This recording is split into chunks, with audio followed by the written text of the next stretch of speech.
Bonsoir. On continue notre étude dans Midot Riya. On en est à la valeur de Alat Nitzotzot, ce qui veut dire l'élévation des étincelles. Donc, de manière générale, c'est essentiellement autour du sujet de la nourriture.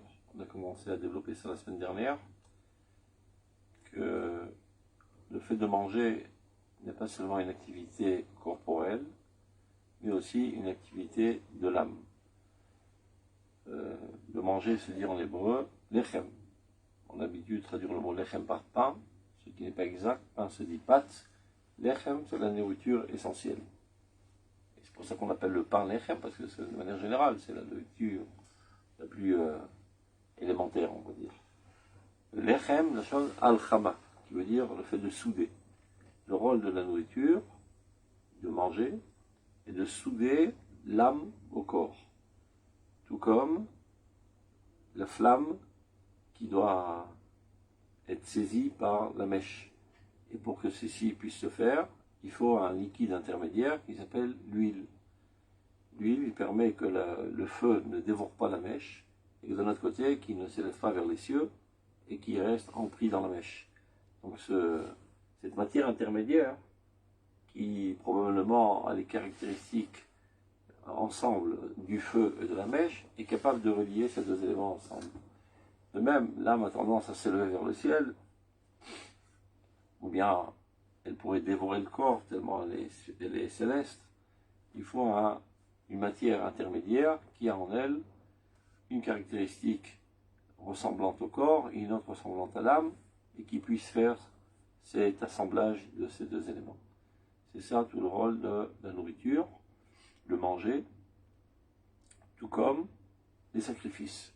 On dit que la table est comparée à l'autel sur lequel on apportait des sacrifices.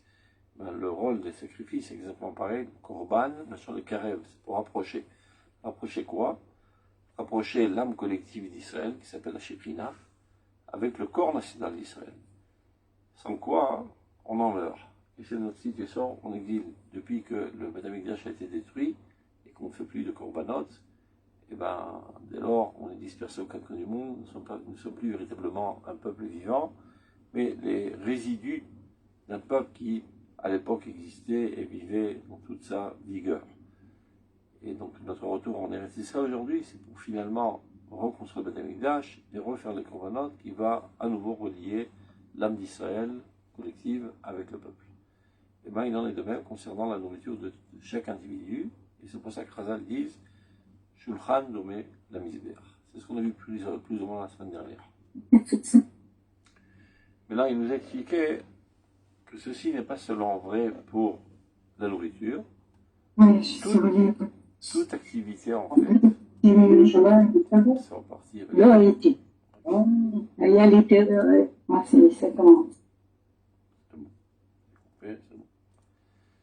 Toute activité matérielle, elle pourrait nous faire chuter, et quand on sait y faire, on peut l'élever vers la sainteté. Alors, c'est ça qu'on va parler aujourd'hui. Regardez. Aïta'alout shel hareshamim aniklatim mibachutz el hamerumim bashena ima'alatam.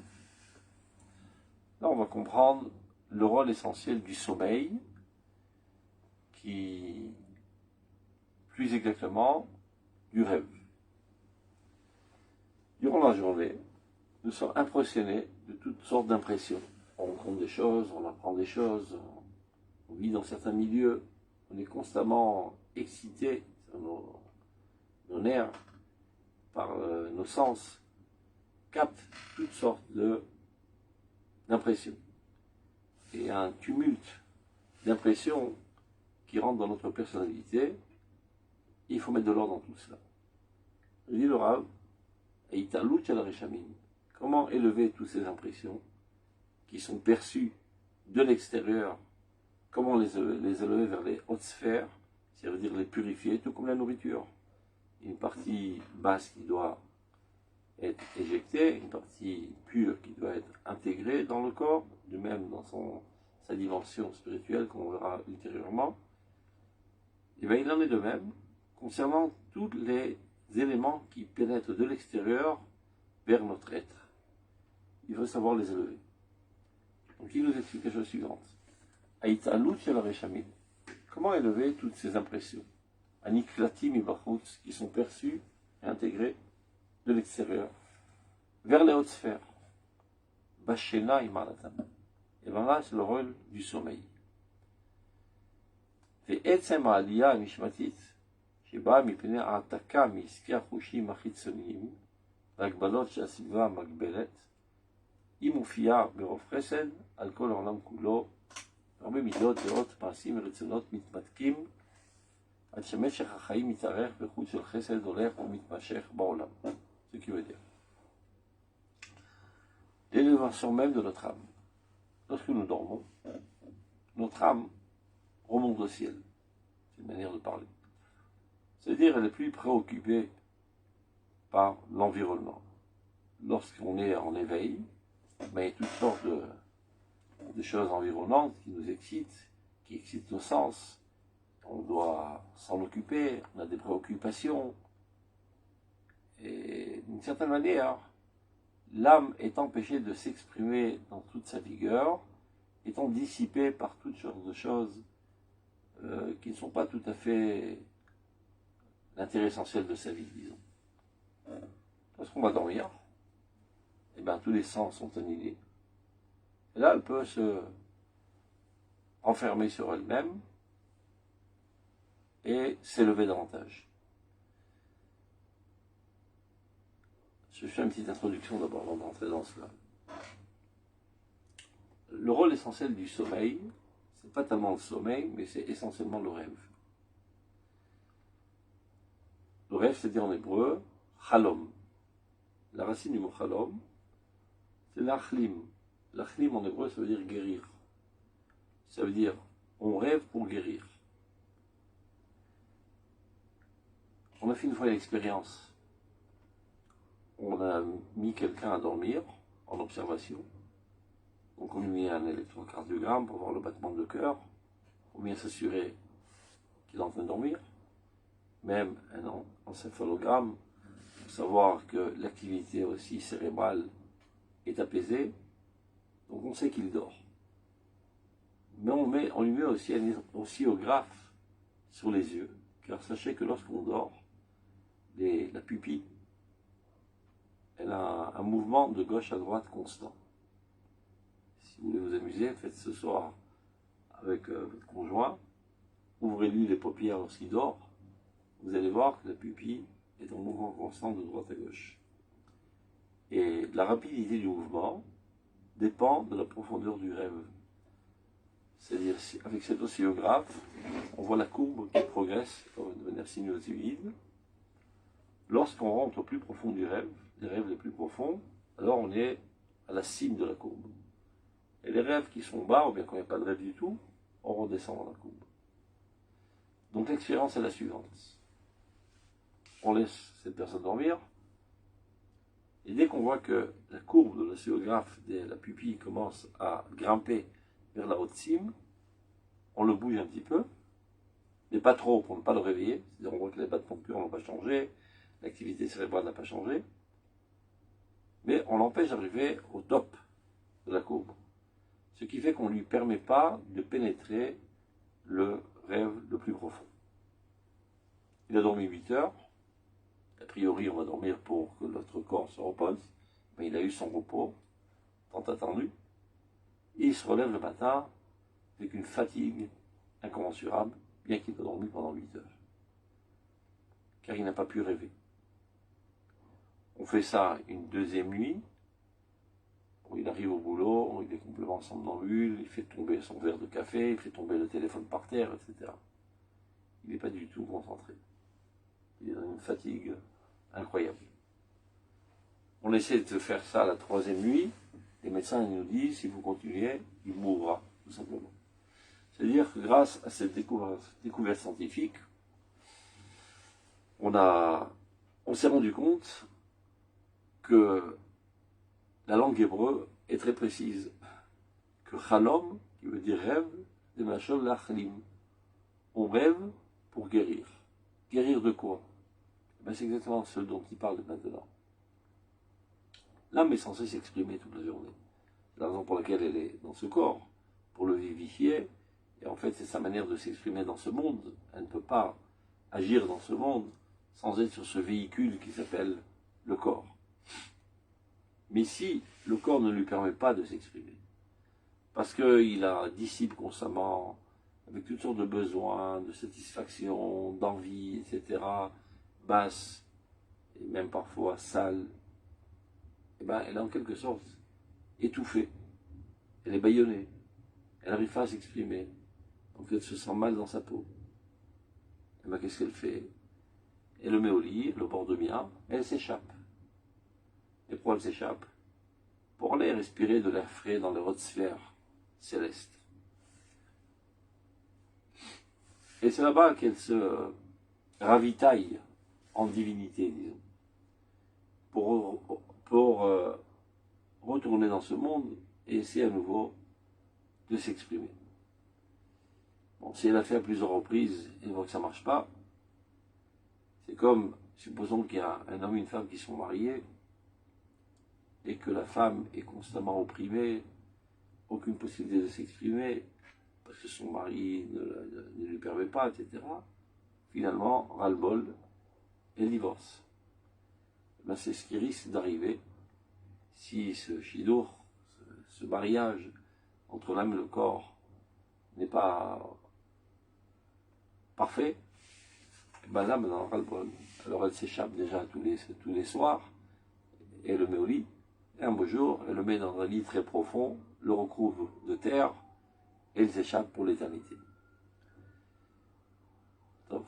C'est un petit peu tragique, mais c'est ce qui arrive à la quasi-totalité de l'humanité, mis à part quelques-uns qui ont réussi à vivre entièrement et parfaitement dans ce corps. D'ailleurs, un midrash qui raconte que lorsque Malach HaMavet, l'ange de la mort, est venu récupérer l'âme de Moshe Rabbeinu, il lui dit: va-t'en, je suis très bien là. Alors, il est totalement désemparé, il ne sait pas quoi faire, il retourne chez le bon Dieu. Et elle ne veut pas venir. Je suis allé chez Ben Amram, il ne veut pas venir. Ben, il retourne à la charge. Il dit: mais non, je suis très bien, je n'ai aucune nécessité de quitter ce corps qui est tellement bien, qui me permet tellement de m'exprimer, etc. Je suis très bien dans ce monde. Jusqu'à que finalement, il a compris que c'était parti perdu par avance et il a laissé tomber. Et c'est ça ce qui veut dire que c'est Moshe Rabbeinu est monté dans une montagne, et c'est Dieu lui-même qui s'occupait de sa lévaïa, tout ça pour dire qu'il n'est pas véritablement mort comme les autres êtres. Il est encore parmi nous. Il y en a pas mal comme ça, comme Elianavi, il y a une dizaine. Mais l'homme, normalement, ne devrait pas mourir, et donc ne devrait pas dormir. Et on rencontre très souvent que des très grands tzadikim qui sont en activité spirituelle toute la journée, qui sont profondément liés à l'idéal divin toute la journée. Donc leur âme est en toute activité, dans toute sa vigueur, elle ne se sent pas fatiguée dans le corps. Ce corps ne réalise pas envers elle une entrave à son expression. Au contraire, il est à son service. Donc elle se sent très bien dans le corps, aucune nécessité de s'échapper et de le mettre au lit et de dormir. Elle rêve en étant éveillée avec Kitson. On ne raconte pas comme du Rabbi de Lubavitch qui dormait même pas une demi-heure par nuit, le Gaon de Vilna, idem, et tous les grands tzadikim qu'on connaît. D'ailleurs, il y a marqué Lonita Shena Laila, Ole Girsa, Ole Shinta. Chacun à son niveau. Il y en a qui se servent de la nuit pour dormir, et d'autres pour étudier la Torah. Étudier la Torah étant une des activités les plus fortes de l'âme, donc pas besoin de dormir. Malgré tout, comme personne n'est parfait, on a des chutes ça et là, donc il y a une certaine nécessité quand même de s'évader quelques minutes et d'aller dormir.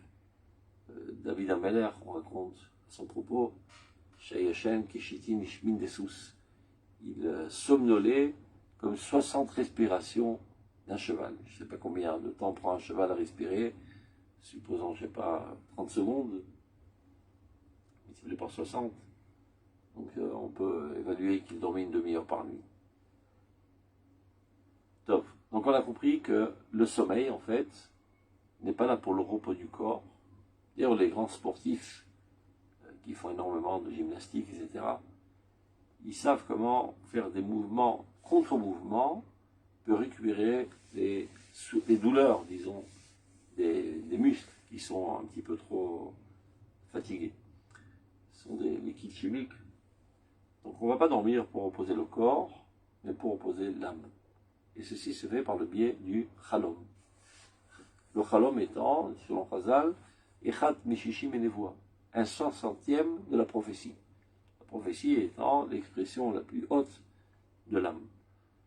Et bien le chalom est un 60e de cette expression la plus haute, donc on peut évaluer cela comme une des activités importantes dans la vie humaine. Et d'ailleurs, c'est pas par hasard que tout être humain dort pendant, je sais pas, 80 ans de vie ou 100 ans de vie, plus ou moins, un tiers de sa vie, on pourrait dire aussi du gâchis. Et pendant ce sommeil, selon les estimations scientifiques, il rêve environ 7 rêves par nuit. Donc 7 rêves multipliés par 360, multipliés par 100, ça fait beaucoup. C'est pas une calculette, mais en tout cas, ça fait au moins 20 000 rêves. Ouais, c'est pas par hasard. On peut pas dire qu'une telle activité si nombreuse est un fait du hasard qui n'a aucune nécessité. Évidemment que c'est un des éléments essentiels de la vie. Et en fait, si nous étions à la hauteur, nous pourrions même gérer notre vie en fonction de nos rêves. En fait, c'est le programme de notre vie. Mais, je mets à ça une remarque, surtout, ne le faites pas, parce qu'il faut être à un niveau très très élevé pour savoir décodifier ses rêves. Donc pour l'instant, Halomot, Shavid Averou de Rambam, en ce qui nous concerne, les rêves sont des choses incompréhensibles. Il y a des grands tzadikim qui, eux, savent expliquer leurs rêves et même les rêves des autres. Parce que tout est dit de manière métaphorique, donc on peut mal comprendre les choses. Juste pour la... Et ça, je vais fermer la parenthèse. Pour que vous compreniez que je ne vous conseille pas du tout de vous aventurer à aller prendre au sérieux vos rêves et de les comprendre au pied de la lettre. Il est marqué dans le traité de Brachot, chapitre 9, il traite exactement de l'explication des rêves. Il dit la chose suivante. Celui qui rêve, qui a des relations sexuelles avec sa sœur, mais qu'il s'attend à la sagesse divine. C'est tout à fait surprenant. On pourrait se dire, un tel rêve si sale, ben, tu peux t'attendre à l'enfer. Et ben, c'est pas ce que dit Chazal. Tu t'attends à la sagesse divine. Quel rapport? Chez Nehemar, Imrina, la Chochma, Achoti, At. Car il y a un passage qui dit, dis donc à la sagesse, tu es ma sœur. Quel rapport? Dit Chazal, Al tomar dva Chochma, At sheloti Eloye barou lecha, kemo shachotcha asur alecha. C'est-à-dire, n'ose jamais enseigner une sagesse divine, c'est-à-dire enseigner la Torah, si ce n'est que cette donnée t'est claire et limpide, exactement de la même manière que ta sœur est interdite aux relations sexuelles. Comme on dit, il fallait y penser, c'est très recherché. Prime abord, tu rêves un tel rêve, tu dis, mais je suis vraiment un sale type, avec des pensées ignobles. Et bien Chazal lui dit non, on t'a fait savoir des cieux que très bientôt, tu auras accès à la sagesse divine la plus haute. C'est un remède, une illusion. Et si c'était qu'on avait vu ça dans le Gemara, on n'aurait pas pu le savoir de nous-mêmes. Et donc, tels sont tous nos rêves. Des fois, tu rêves des rêves catastrophiques, des cauchemars, et tu penses qu'il va t'arriver une galère et un malheur. Et au contraire, c'est une très bonne nouvelle. Mais encore faut-il savoir décodifier. Donc, de notre point de vue, dit le Rambam, qui aime bien ces juifs, et qui n'a pas envie qu'ils arrivent dans un asile psychiatrique, Chalomot Shavidaberu. Les rêves, en ce qui nous concerne, ce sont des choses idiots, Shav, qui n'ont aucun sens. Lorsqu'on grandira, on saura les décodifier et gérer notre vie en fonction de nos rêves. Donc, je vais faire la parenthèse, tout ça c'était pour dire que le sommeil est essentiellement pour le rêve. Et c'est une manière de guérir de la fatigue de l'âme durant toute la journée, qui est dans une activité pas très divine, disons. Mais celui qui a une activité divine, on n'a pas besoin. Donc retournons à notre pisca. Durant la Est-ce que journée... les chalom ne sont pas les mêmes lettres? Je ne vais pas comprendre. Lechem et chalom. Nachon, c'est pas par hasard. C'est pareil. Nachon, ça nous guérit. Ça permet à l'âme d'être injectée davantage dans notre corporalité, dans notre matérialité. Le rêve aussi, c'est pareil. Il faut savoir que les racines dans la Shana Kodesh, c'est pas rien par hasard. On peut s'approfondir des années et des siècles sur chaque mot de la Shana Kodesh étant la langue de Dieu, avec laquelle il a créé le monde. Ce n'est pas une langue conventionnelle. Toutes les autres langues sont des langues conventionnelles, c'est-à-dire qu'ils n'ont aucun rapport avec l'existence. Le fait que ceci, ça s'appelle une table et l'autre s'appelle une chaise, c'est totalement conventionnel. Il faut qu'on se comprenne les uns les autres. Mais on aurait pu choisir autrement. Alors que la Shana Kodesh et la Shana Shel Kucha Berichut, c'est la langue de Dieu avec laquelle il a créé le monde. Ça veut dire comment qu'on fait de l'eau. Eh ben, nous, on a l'habitude, en science, en laboratoire, H2O, c'est vrai. Mais il y a une couche encore plus profonde de l'existence. Comment qu'on fait de l'eau? Même Yud même. Dans la lettre même, il y a un certain dévoilement divin, Yud Anot, même Sophie Anot. La composition de ces trois lumières divines font apparaître l'eau dans le monde. Yom Hashem, la parole de Dieu est créatrice. Mais le peuple d'Israël aussi, Bene Al-Chai Etem, vous êtes les enfants de Dieu, lui aussi a cette capacité de créer avec les lettres. Il suffit de s'y connaître. Sefer Yetzira, qui est écrit par Avraham Avinu, traite de cela. Donc ceux qui s'y connaissent et qui sont à ce niveau de moralité et de sainteté peuvent aussi créer tout comme Dieu. Donc on ferme la parenthèse. Donc Italou chez les Réchamim. Comment élever toutes les impressions que nous avons absorbées, intégrées durant toute la journée vers les hautes sphères? Ceci se fait pendant le sommeil. Plus exactement pendant le rêve, qui réorganise toutes ces impressions, les purifie, les met en ordre. Et voilà qu'on se lève le matin, en toute fraîcheur et en toute paisibilité, tout s'est remis en ordre, alors que avant d'aller dormir, il y a toutes sortes d'impressions qui nous remuaient dans la tête, etc. On ne savait pas exactement comment s'organiser. Le sommeil remet tout en place. Et c'est ça aussi, ça s'appelle Ahalat HaNitzotzot. Alors comment que ça se fait? Du fait même de l'élévation de l'âme qui se produit pendant le sommeil, du fait même qu'on est déconnecté de tous les sens pendant la nuit. Donc l'âme est en toute paisibilité, n'est plus excitée par toutes sortes d'éléments extérieurs, elle peut maintenant se recroqueviller sur elle-même et mettre de l'ordre dans tous les éléments qu'elle a intégrés durant l'éveil. Et les limitations aussi de l'environnement qui empêchent l'élévation de l'âme. Et c'est aussi mais de l'ordre et de la montée dans le monde entier, parce que pendant la nuit, tu n'es pas le seul à dormir. Il y a des millions de personnes qui dorment. Donc il y a une élévation générale de l'humanité entière, et ça remet tout en ordre, et ça fait avancer l'histoire dans le bon sens. Donc Arbe Midot, Deot, Maasim, Retzelot, Pintatkim, toutes sortes de sales traits de caractère, de conceptions erronées, des actions pas tout à fait au point, des volontés qui n'étaient pas tout à fait propres, tout ça s'adoucit pendant le sommeil, se remet en place.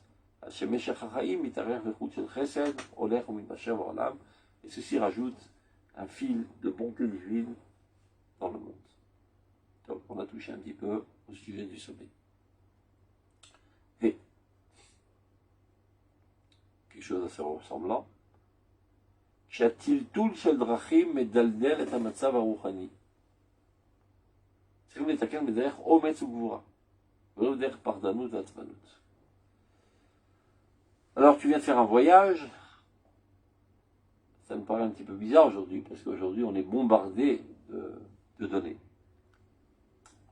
on en avait déjà parlé, selon la halakha, celui qui a voyagé est exempté de prière pendant 3 jours, parce qu'il a du mal à se concentrer. Il faut se remettre dans le contexte. Les gens vivaient avant dans leur petit village. Dans le maximum, ils rencontraient une vache, un âne et un coq toute la journée. Alors quand il voyage, il prend sa carrosse, il rencontre en route un éléphant, une panthère, j'en sais rien moi, et tout un nouveau décor, d'autres personnes qui lui paraissent bizarres, ils ne sont pas habillés de la même manière que de son village, qui ne parlent pas le même accent. Énormément d'impressions nouvelles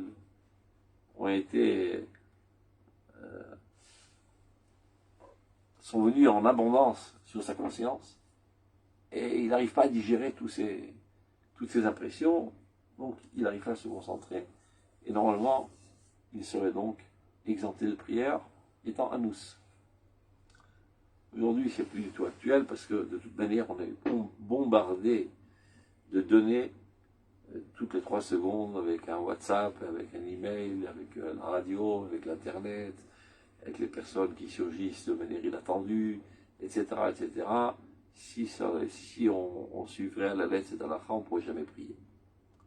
Mais quoi qu'il en soit, ça crée quand même un certain tumulte dans notre conscience, tout cela. Comment organiser tout cela? Donc, tout le Shaladrachim, le ballottement des chemins, c'est-à-dire des voyages. Medaldel tamatzav ruchani. Parfois, ça appauvrit nos situations spirituelles. Ça veut dire, nos données essentielles qui gèrent notre vie ont été bousculées. Il faut remettre de l'ordre, mais avec beaucoup de courage. Je veux dire pardonner. Sans crainte et sans énervement. On pourrait se dire, ras-le-bol de toutes ces données, je remis tout ça, et je reviens de manière artificielle à ce que j'étais avant d'avoir rencontré toutes ces données. C'est une erreur. Il explique pourquoi. Kadildoul, sheba l'idée pekishot sonot, lo ba misiba shlilית לבד, כי מפני הרשמים החדשים שהתפרצו לבוא אל הנפש בחיפזון, ואלה דחו את הרשמים הישנים מדוחק המקום. טוב, il y a une image assez intéressante là. Cet appauvrissement, c'est-à-dire cette sensation d'instabilité, on va dire, n'est pas seulement un facteur négatif, à cause de toutes les nouvelles impressions que tu as intégrées, qui peut-être n'étaient pas toujours très propres, très souhaitables, et qui ont été, on dirait, ils te passent sous, ils se sont injectés en toi sans que tu le veuilles parfois. Le problème, c'est que, manquant de place dans ta petite tête, ça a expulsé à l'extérieur les données premières.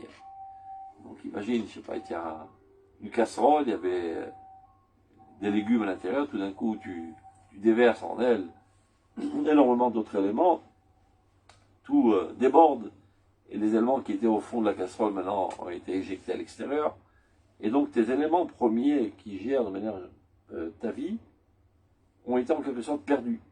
Et c'est ça ce qui te crée cette sensation d'instabilité. Chez Marzirim et Teishanim et Komam. Alors, lorsqu'on veut les retrouver, parce que ce sont on va dire, les fondements essentiels de ma vie, c'est pas une raison pour expulser totalement les nouvelles impressions. C'est pas par hasard que Dieu t'a fait rencontrer toutes ces données nouvelles. C'est pour que tu les digères.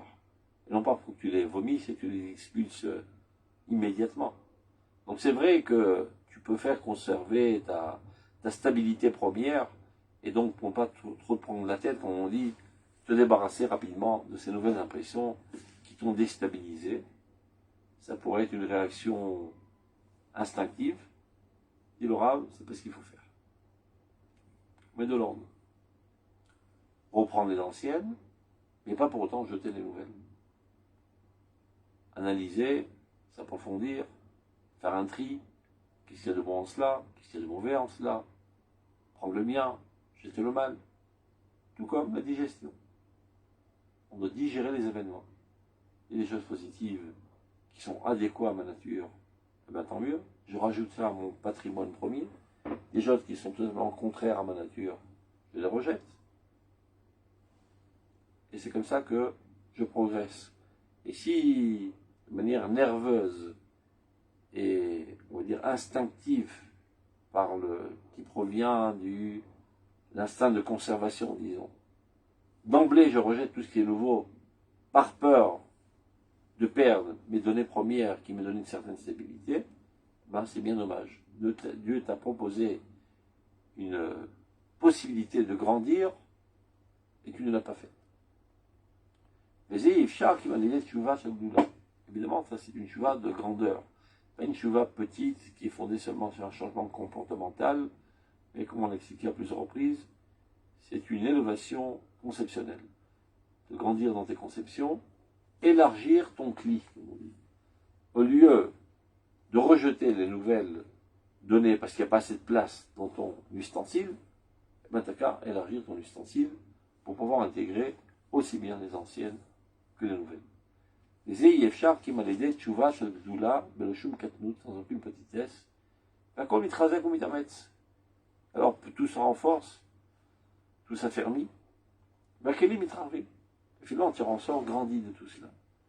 Sans hystérie, sans énervement et sans réaction impulsive. Calme-toi, réfléchis, analyse, qu'est-ce qu'il y a eu de bon en cela, qu'est-ce qu'il y a de mauvais en cela, lentement, gentiment, petit à petit, tout se remet en ordre.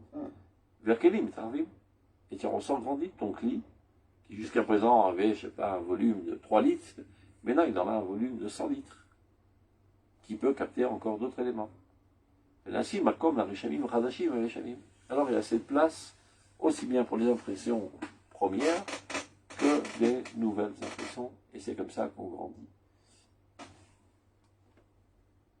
Comme dans le corps. On mange constamment, c'est des nouveaux éléments qui pénètrent notre corps et qui pourraient créer tout un tumulte à l'intérieur de l'estomac, etc. Et de vomir directement. Eh bien non.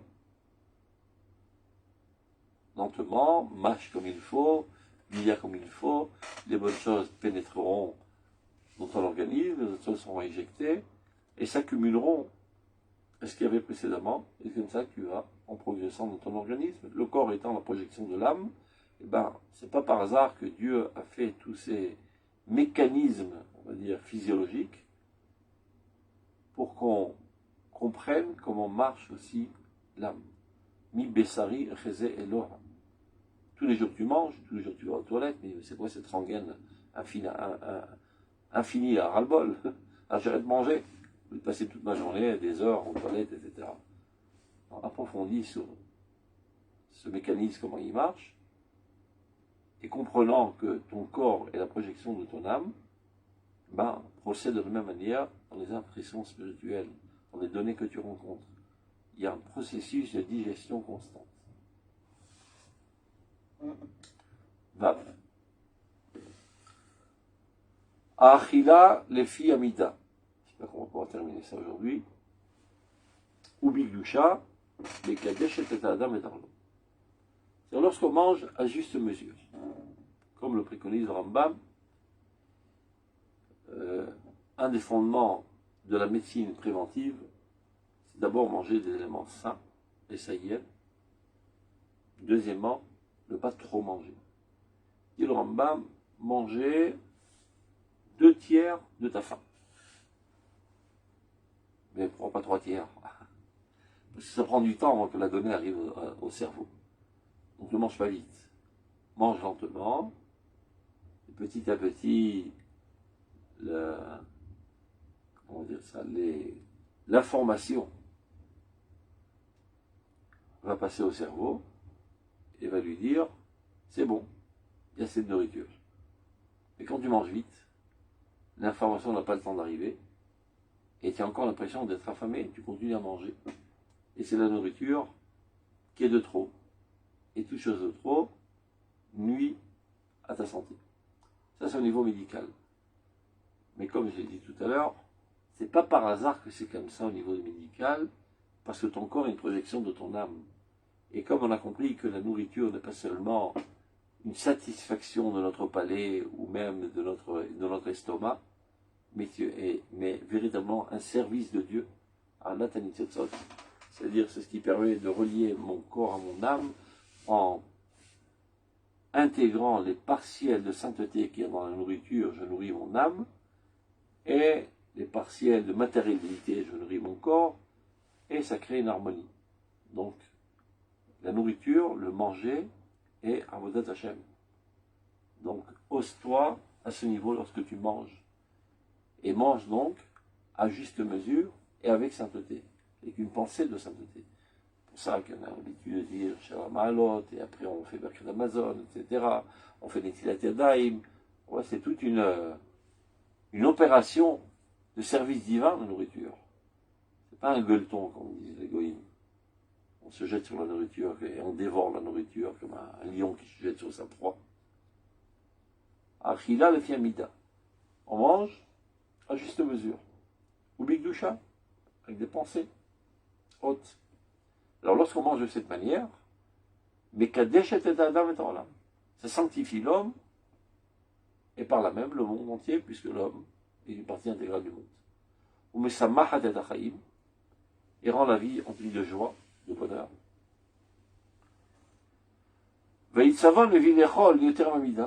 Par contre, il y a des gens qui sont tristes. Et ça les amène à manger énormément, pour combler cette tristesse. C'est une faim psychologique. Ils ressentent un vide de sens dans leur vie, c'est ce qui leur amène ces tristesses. Ils pensent pouvoir combler ce vide en mangeant des pommes de terre. C'est vraiment, on va dire, un affront à ta personnalité de croire qu'une pomme de terre pourrait te satisfaire. Tu n'es pas une patate. Tu es un être humain. Tu es une âme sainte, divine.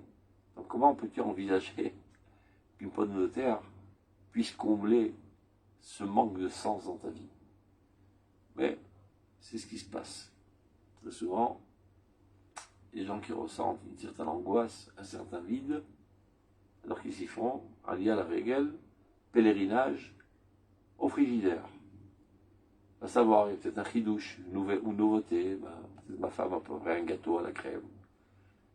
Et il mange, il voit que le vide n'est pas comblé, mais au contraire encore plus, il se sent encore plus honteux et malheureux même.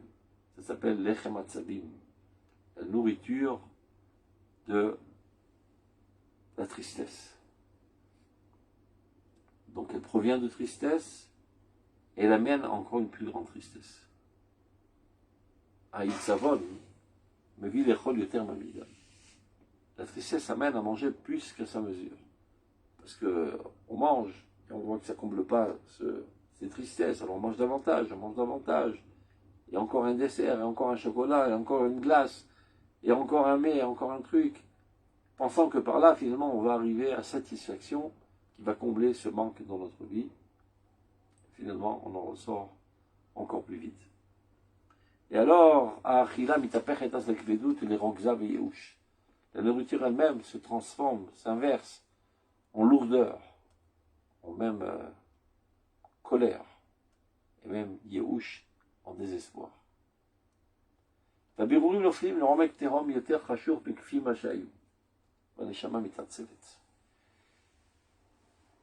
ce qui est le pire, c'est que les étincelles de sainteté qui étaient dans la nourriture chutent. Au lieu de s'élever, dans chaque étincelle de sainteté qui est dans la nourriture, il y a une inspiration vers le haut, vers la divinité, et qui pensait pouvoir s'élever par cette activité de cet être humain. Ça racole. Tu viens de manger, je ne sais pas, un bout de viande, qui est le niveau inférieur à l'homme, qui est l'animal. Tu viens de manger une tomate, qui est un niveau 2 fois inférieur à l'homme, le végétal. Donc lorsqu'elle est intégrée par un homme, pour elle, c'est une opportunité de s'élever à une dimension, une catégorie plus haute. Finalement, il s'avère que celui qui l'a mangé était lui-même une vache. car il a mangé comme une vache. Donc elle est déçue. Ceci est écrit dans Rota Kodesh. Lorsque la vache arrive à l'abattoir, eh ben, elle n'est pas tellement joyeuse. Elle sait bien que sa fin approche. Elle pleure. Alors quelle est sa consolation? Que finalement, c'est vrai qu'elle va disparaître en tant qu'entité de vache, mais elle va être mangée par un homme qui est plus haut qu'elle. Elle va intégrer sa chair. Elle va devenir partie intégrale de cet être qui est homme. Et donc elle s'élève. Donc c'est une consolation. C'est ça, à la Tanitzotzot. C'est une Nitzotzot, ces étincelles de vie qui étaient dans un état primaire animal, s'élèvent au niveau humain, et si c'est un homme saint, au niveau de la sainteté, etc. Donc il y a énormément d'aspiration à une élévation très très haute. Et finalement, ce pseudo-humain qu'il a mangé, l'a mangé comme une vache. Il dit, ma mince, alors je suis mort pour rien. J'étais vache, j'ai perdu ma vie de vache, et je me retrouve dans une autre vache. Et ces particules de nourriture souffrent d'une tristesse profonde. Et cette accumulation de toutes ces particules de tristesse, finalement, flotte vers la conscience humaine, et elle amène une sensation de tristesse profonde, après avoir fait une super partie de grillade, et de s'éclater dans un gueuleton. Il dit, bah, il a mangé, il a claqué 1000 $ au resto pour une super bouffe, il en ressent encore plus triste. Comment que c'est possible? Eh bien parce que il a mangé comme une vache. C'est de ça qu'il parle. Abirurim noflim. Le tri qui aurait dû être fait. Les étincelles qui auraient dû monter, s'élever à l'échelle humaine, encore plus Israël, Tzadik, Kadosh, chute de désespoir. Les Omek Tehom, dans un abîme encore plus profond dans lequel il se trouvait auparavant. Parce qu'une vache qui se comporte comme une vache, bah, elle n'a aucune culpabilité. C'est tout à fait naturel pour une vache de se comporter comme une vache. Mais un être humain qui se comporte comme une vache, c'est pire qu'une vache. Donc elle se trouve dans une situation encore pire que ce qu'elle était avant. Donc elle est énormément déçue. Abirum noflim, ces étincelles chutent. Le omek terom, au plus profond de l'abîme, yoter chashur, encore plus obscur, mikfim asher que ce qu'elles avaient été précédemment. Et de cela même, aneshama mitatsevet. L'âme s'attriste, parce qu'il y a énormément de particules en elle maintenant qui sont emplies de tristesse. Ça s'appelle lechem atzabin. Donc alors quoi faire? On ne va pas se pendre et se suicider à cause de ça. Alors, optimisme, c'est récupérable. Omnam yechol adam, la force sauf à kol simcha. On peut tout transformer en joie. Allez der rayon atov. Repenser positivement.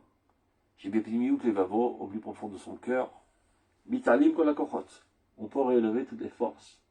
J'ai fait des échouilles magab et kochotrayav, qui auront une certaine relation avec les forces de sa vie. Vaora milgadelet. Et ainsi la lumière accroît. Et c'est la raison pour laquelle on fait le Birkat Hamazon. Lorsqu'on fait Birkat Hamazon, de quoi on parle? Je imaginez un juif assis dans un resto à Paris, à Montmartre. Il vient de dévorer un casse-croûte tunisien. Baruch ata Hashem, Azal et Akol. Merci mon Dieu, qui nourrit tous.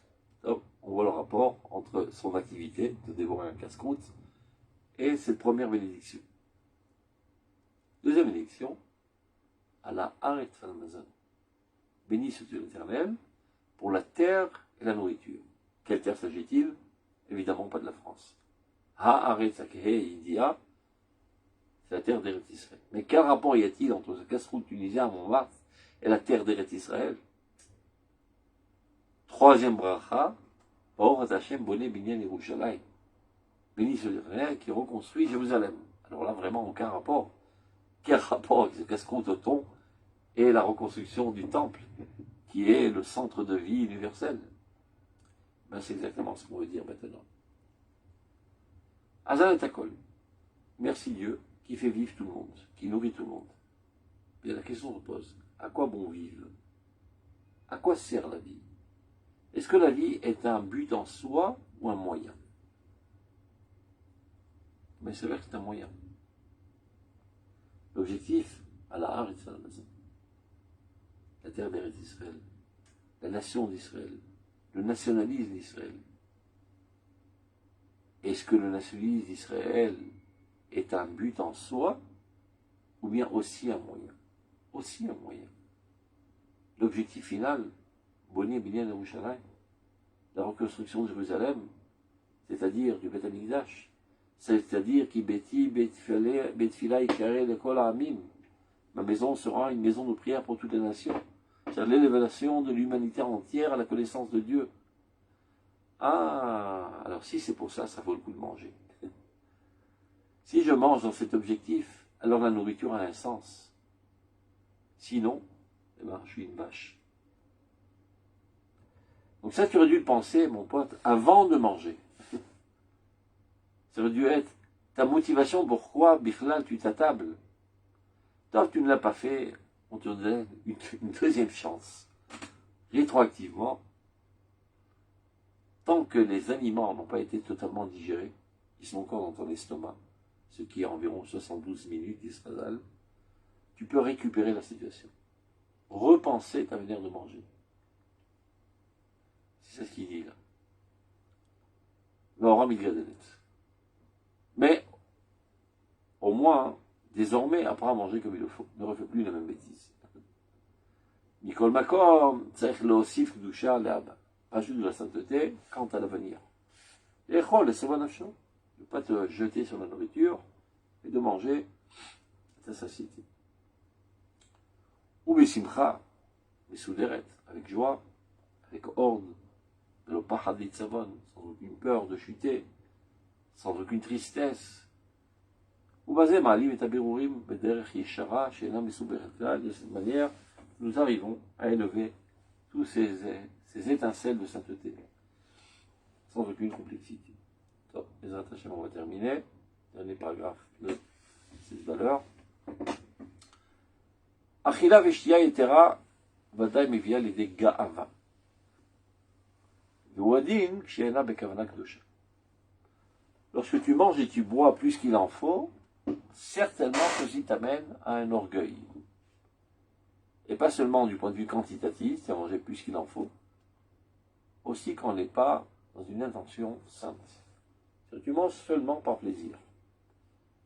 Il n'y a rien de mal à avoir plaisir. C'est pas par hasard que Dieu t'a donné un palais avec tant de sens, de nerfs qui ressentent les différents goûts, etc. Ceci n'est qu'un moyen, n'est pas un objectif. Il faut manger avec appétit. Sans quoi tu oublierais de manger. Tu oublierais ce service divin de manger. Tu es tellement occupé par des choses importantes, donc il y a l'estomac qui te rappelle, et c'est appétissant, et tu rajoutes des épices, etc. Ça t'amène à manger, finalement. Il ne faut pas que ceci soit l'objectif. Et donc manger plus que la mesure de capacité de ton corps, manger des choses sales, manger des choses qui ne sont pas saines, parce que ça excite les nerfs, parce que c'est bon, parce que c'est sucré, parce que c'est salé, peu importe. Manger comme il le faut. Mais Kavana, et avec toujours cette pensée, je mange pour être en toute fonctionnalité, pour construire mon peuple, pour amener à la construction du Beth Amikdash, qui va ramener l'humanité entière à la connaissance de Dieu. C'est la pensée qui doit précéder toute nourriture. Sinon, tu sombres dans un orgueil. L'orgueil étant, on va dire, la racine de tout mal, de toutes les déviations morales, de toutes les midot raot, toutes les sales traits de caractère, c'est-à-dire le point culminant, et même la racine de tous les sales traits de caractère, c'est l'orgueil qui te déconnecte de Dieu. On ne peut pas vivre dans le même monde, lui et moi. C'est ou lui ou moi. Il repousse les pieds de la shrine. L'image est la suivante. Dieu est assis sur son trône dans les cieux et il a un tabouret sur lequel reposent ses pieds. Ce tabouret, c'est ce monde-ci. Ben, si dans ce monde-ci, il y a quelqu'un qui se gonfle trop, avec ses épaules, il repousse les pieds de Dieu. Évidemment, c'est une image. À quoi les films de Rakadosh la dame? Évidemment, chacun, selon son niveau, on ne peut pas imposer à un petit enfant de manger avec de telles caranotes. Mais tu ne peux pas faire aussi une idéalisation de l'infanterie, de l'enfantillage. Tu es appelé à grandir constamment.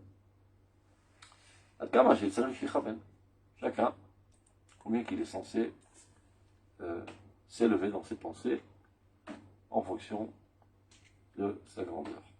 Je vais faire une virgule, ce qui arrive. Ah voilà.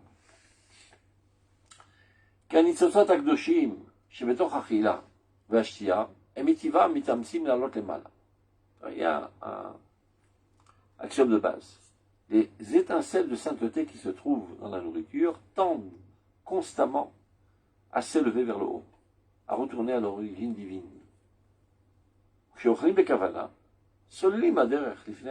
Lorsqu'on mange dans une vraie intention, dans une bonne intention, eh ben on leur ferait le chemin et ils retrouvent facilement leur chemin pour s'élever vers les hautes sphères de la spiritualité.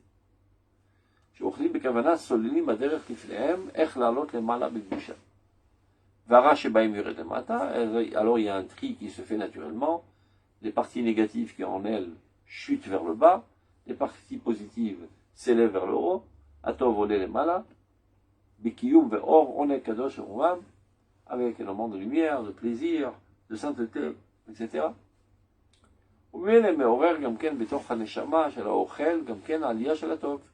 S'il y a tant de bien qui pénètre en toi, et il y a un tri qui a été fait, le mal est rabaissé vers le bas, le bien vers le haut, et bien tout ça est ressenti dans ton âme, et ça élève ton âme, elle se sent bien, tout simplement.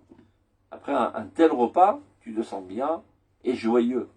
Pas seulement la peau du ventre bien tendue et une tristesse profonde. Une sensation de vide. Là, au contraire, une plénitude, une satisfaction aussi bien corporelle que psychologique, mentale et même au niveau de la neshama. Mais là, mais aurait quelqu'un betokh haneshama chez la ochel, de celui qui mange, aliyah chez la tov, une élévation du bien, l'iridatara. Et même en lui, les aspects qui n'étaient pas tout à fait au point chutent au fond du baril de sa personnalité. Par contre, bechisron kavana, quand il n'y a pas cette intention préalable avant de manger, et quand tu te jettes sur la nourriture de manière impulsive, sans réfléchir, il n'y a pas un chemin qui est frayé pour ces étincelles. Elles sont bloquées, elles ne savent pas comment exactement s'organiser. Et ils essaient tant bien que mal de gravir les échelons, mais il y a toutes sortes d'entraves. Donc ils n'ont même pas le temps de trier le bien et le mal. L'essentiel, c'est de sortir de ce puits-là et de s'élever vers le haut. Ben, ils élèvent avec eux même les aspects sales, sans avoir fait un tri au préalable.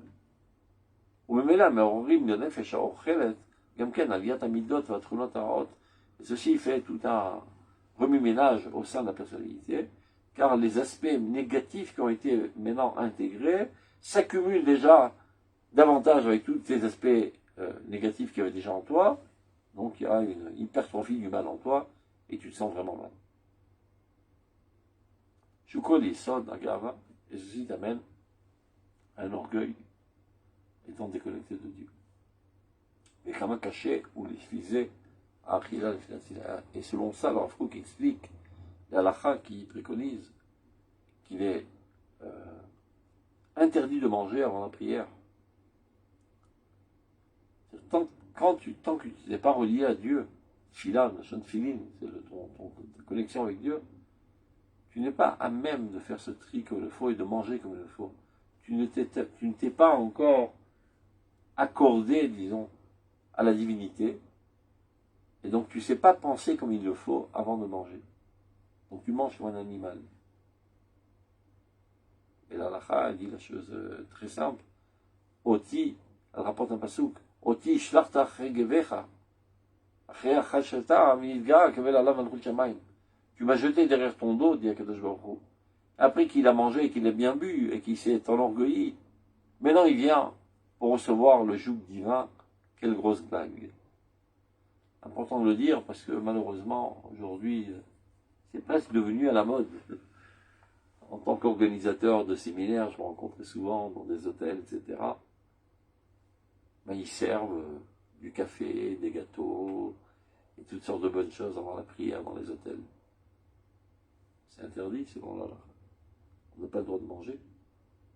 Celui qui est malade, c'est permis. Un petit enfant, évidemment, on ne peut pas l'obliger à rester affamé encore 1 heure ou 2 heures. Un adulte, c'est pas un faiblard, il est capable de se retenir encore 1 heure. Pas la fin du monde. Ouais, mais les gens ont pris des saines habitudes. Mais Kochi, au début, ils avaient permis de boire de l'eau. Après, ils ont dit, oh, tu peux boire un verre de thé sans sucre. Tov, sans sucre, t'es pas capable, il va te manquer de liquide, vas-y, bois du thé avec du sucre. Après, ils ont permis le café, etc. Et c'est comme ça que la halakha est restée, finalement, qu'on a le droit, je ne parle pas des gens malades. Les gens qui sont malades, ils ont besoin de manger quelque chose pour prendre leur cachet, ou bien s'ils ne mangent pas, je ne sais pas, ils ont des problèmes de vertige, évidemment, c'est permis. C'est même une mitzvah. Je m'en témère de la chotechem. Ou des gens très vieux, qui ont des faiblesses, etc. Les gens normaux, en bonne santé, etc. Évidemment, il est interdit de manger quoi que ce soit avant de faire sa prière. Aussi bien Yom Chol que Yom Shabbat. Donc c'est pour ça. Et maintenant, ça c'est la halakha. Et le Rav Kook, il explique, maintenant, dans les profondeurs de la Kabbale, pourquoi on ne doit pas manger avant la prière. Selon ce Mais Rav Ben Shushan, je croyais que le rabbi de Lubavitch, il n'avait pas lui, mais comment dire, si je crois que c'est lui qui avait permis de manger maisonnette, par exemple, le Shabbat avant le Kiddush. Et vous, vous êtes Lubavitch? Non, mais justement, je ne mange pas. Eh bien, vous avez raison, parce que vous appelez de Lubavitch. Chaque élève fait selon son rabbin, et nous n'étant pas les élèves du rabbi de Lubavitch, nous devons agir selon la halakha. Notre maître, c'est le Shulchan Aruch, Rabbi Yosef Karo. Rabbi Lubavitch, je suppose qu'il a évalué que l'humanité est malade. Donc si vous considérez dans ce clan des malades, vous avez le droit de manger. Mais bon, au Hachem, je suppose que vous êtes en bonne santé. Aussi bien corporelle que psychologique. Les malades corporels ou mentaux, peut-être, j'en sais rien, peut-être qu'ils pourraient se permettre de manger pour mieux se concentrer. Je ne pense pas que c'est le cas, parce qu'on voit très bien que parfois, il y a des activités très pressées à faire, mais tu les fais avant de manger. Je ne sais pas, il y a un rendez-vous très important, etc. Ben, tant pis, je mangerai après. Donc tu vois bien que tu es capable de te retenir 1 heure ou 2 heures sans t'écrouler et sans t'évanouir. Alors pourquoi juste dans ta rencontre avec Dieu, tu n'es pas capable? Et si tu n'es pas capable, tu n'as qu'à te lever plus tôt, tout simplement. Si tu n'es pas capable de rester affamé jusqu'à l'heure de 8 heures, eh ben va prier au net et tu mangeras à 6h30 après ta prière. Chacun doit s'organiser selon ses capacités corporelles et garder la halakha, qui est le cheminement de Dieu en nous. Halakha, meshon alechet. Et permettre à la divinité de nous pénétrer comme il le faut. Donc, il explique maintenant, Kama caché les fisais, achila les fnatfila. Donc, combien est difficile, selon ce qu'on a expliqué maintenant, le fait de manger avant la prière. Lama. שקשה לקלוט התוכן הנשמתי הנדרש לבירור הטוב כל זמן שלא תיקן עצמו בבירור החיים על ידי התפילה. Il est très difficile d'acquérir cette capacité spirituelle nécessaire de faire le tri du bien et du mal dans la nourriture tant que tu n'as pas fait le tri dans ta propre personnalité. Tu t'es pas approché de Dieu, tu t'es pas empli de divinité et donc tu sais pas. Tu n'es pas assez illuminé pour savoir discerner le bien et le mal dans la vie, à plus forte raison dans ces situations si complexes de la nourriture elle-même. Ton âme n'est pas à même de le faire tant que tu n'as pas prié. Tfila, Meshon Kesher. Tu te connectes à Kadosh Baruch Hu et tu es injecté de divinité pendant la prière. Et alors, tu peux t'adonner après à des examens complexes de tri dans la nourriture et dans toute autre activité de la vie. Faire la part des choses, que ce qui est bon, que ce qui n'est pas bon, etc. Alken, kolachila veshtia shel finat fila, c'est la raison pour laquelle tout manger et tout boire avant la prière, arei bichlal gahava, appartiennent au domaine de l'orgueil. C'est-à-dire de repousser Dieu, je ne veux pas entendre parler de Dieu, c'est moi l'essentiel, etc. Le gaftan est haï de Dieu, il faut savoir. C'est un être insupportable, qui rejette Dieu en fait. Ani Vafsion, il n'y a que moi dans ce monde. Voilà Vakatouv. À son propos, l'écrit dit Oti ishlarta achregavecha. C'est comme une réprimande très dure d'Akadosh Baruch Hu envers celui qui vient à la prière après avoir mangé. Tu m'as jeté derrière ton dos. Tu es d'abord allé satisfaire tes besoins, tes envies, et après, quand je dois pointer devant le bon Dieu pour pas qu'il me casse les pieds. Je suis venu à la prière. Oti shlarta achregavecha. Tu m'as jeté derrière ton dos. Alors dit Srazal, ils expliquent c'est quoi ce pasouk. Après qu'il est allé se goinfrer, manger et boire, Vénis Ga'a, il s'est enorgueilli d'avoir la peau du ventre bien tendue. Qui belle Allah, Malakut Shamaim. Il fait soi-disant de recevoir sur lui le joug divin, c'est une grosse blague. Il faut venir vers Dieu avec beaucoup de modestie. Et quelqu'un qui n'a pas mangé, mais en général, se sent plus modeste que quelqu'un qui a le ventre bien plein. Parce qu'il est affaibli, parce qu'il nécessite d'être satisfait par Dieu qui lui donne la nourriture. Évidemment, dit le Rav Kook, et c'est conforme à la halakha, Zulat Keshi Mitzad Refoua, mis à part le fait si c'est une nécessité médicale. Il n'y a aucun orgueil en cela. Lama. Chez Mitzvah Refoua, il me choubret la Gusha. Regardez comment il appelle ça le Rav Kook. Mitzvah Refoua. La mitzvah de la médecine, c'est la mitzvah de la santé. C'est une mitzvah d'être en toute santé. Lorsque quelqu'un s'occupe de sa santé, qu'il sache qu'il est en train de faire une mitzvah. Quelle mitzvah? Vous préserverez énormément votre âme, votre santé. Donc c'est profondément lié à la sainteté. Donc de manger avant la prière lorsque tu es malade, il ne faut pas te sentir amoindri envers les autres. Tu es en train de faire une mitzvah. En vrai, il y a une histoire. À l'époque où le Rav Kook était encore rabbin en Chutz Laaretz, il y avait une épidémie du choléra. Une année. Donc les médecins ils ont dit, cette année à Yom Kippour, vous ne jeûnerez pas, il faut manger à cause du choléra, je sais pas, il faut prendre le vaccin, il fallait manger, je ne sais pas exactement les circonstances. Alors ils ont tous mangé à Yom Kippour. Le Rav Kook a ressenti que la communauté se sentait vraiment mal dans sa peau d'avoir mangé à Yom Kippour. Alors qu'est-ce qu'il a fait? Au moment de la Neila, il a ouvert le Rana Kodesh.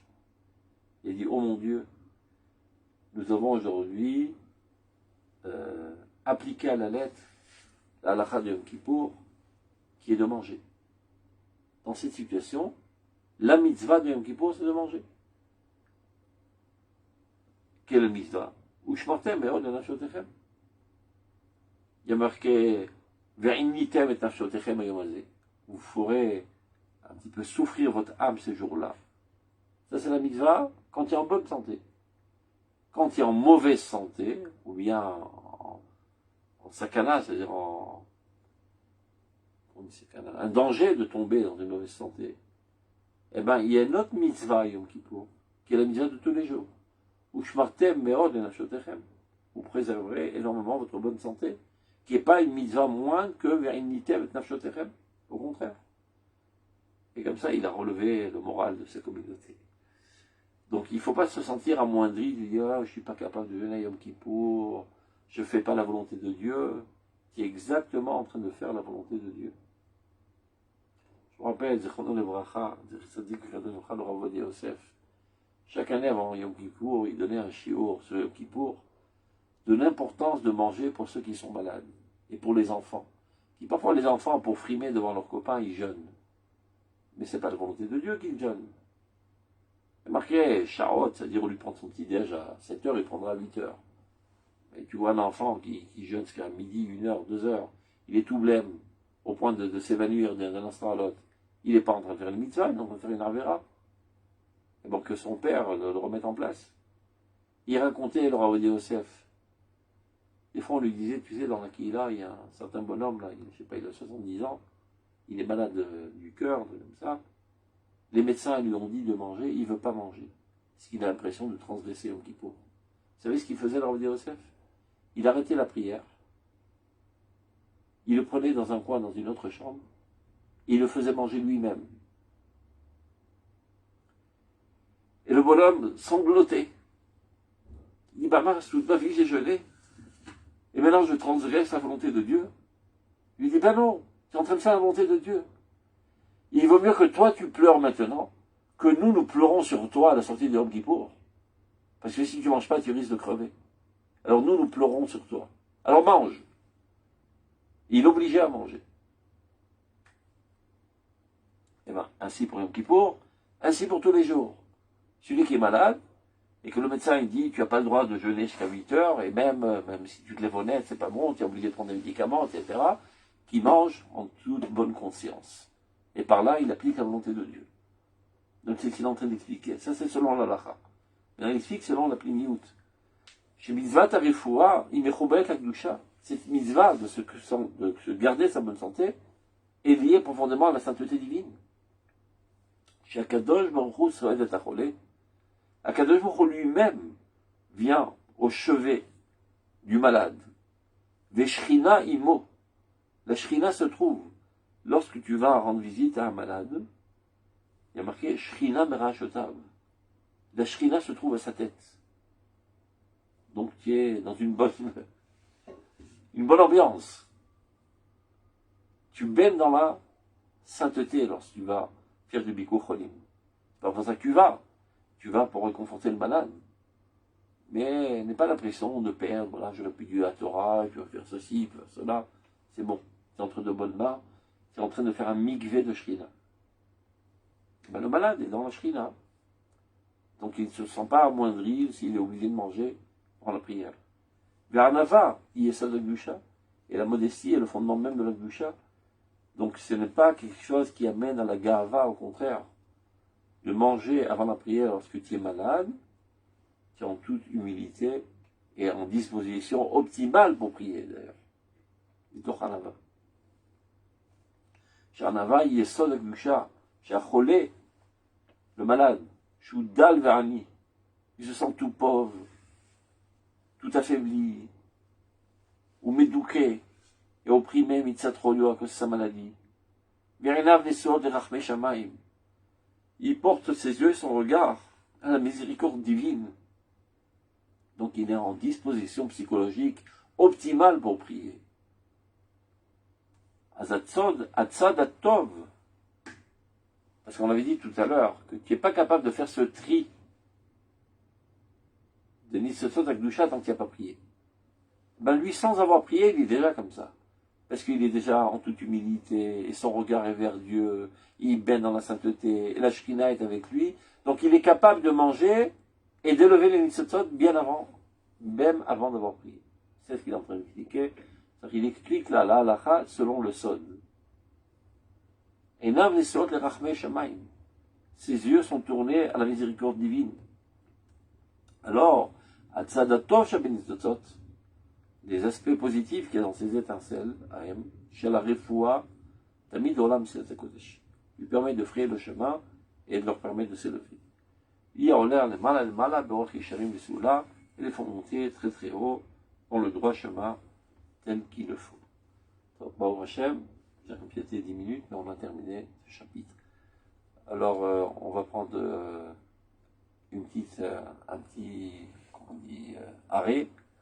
On continuera notre étude, si Dieu veut, au mois de Elul. Donc, on se revoit, si Dieu veut, Merci beaucoup. dans 3 semaines. Passez de bonnes vacances. Merci beaucoup, merci beaucoup, hein, c'est très bon. En toute sérénité et en toute sainteté. Amen, amen, amen. Shakoach. Kivalu bracha me'ula. Amen. Kol tov, shalom, shalom, לכול עם ישראל. והמברך מתברך. Amen. À bientôt. Kol tov, shalom, shalom. Merci. Shalom.